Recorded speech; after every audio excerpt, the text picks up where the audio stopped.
but the way they do the Dark Enlightenment is through the idea behind the Dark Enlightenment is the philosophies of accelerationism, neo-cameralism, and neo-reactionary thought.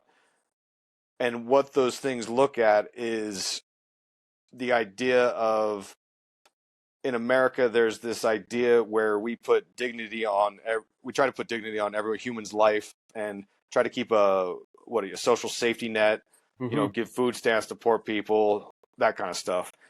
Well, the Dark Enlightenment folks don't want any of that. They don't like the egalitarianism or liberalism because it slows everything down because they want to accelerate. So what they want to do is put a fascist dictator in, an authoritarian corporate CEO king, they call it, who will have a group of techno elites under him to manage various what they call network states, which maybe we'll talk about that later. It's comes from the Platonic Empire's philosopher king and Manly P. Hall and Francis Bacon. They all talked about this for hundreds of years.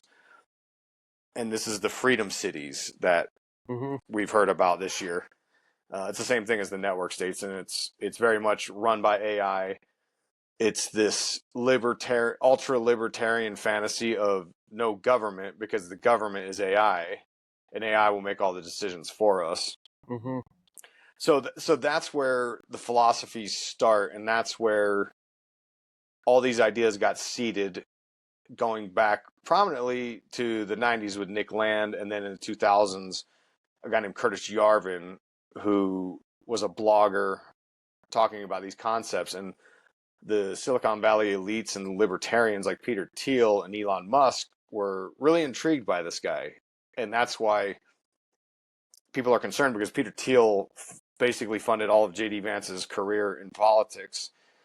And he's very close to, J.D. Vance has been very vocal about enjoying the ideas of Curtis Yarvin and Peter Thiel, which is the Dark Enlightenment, which is why this is so concerning, right?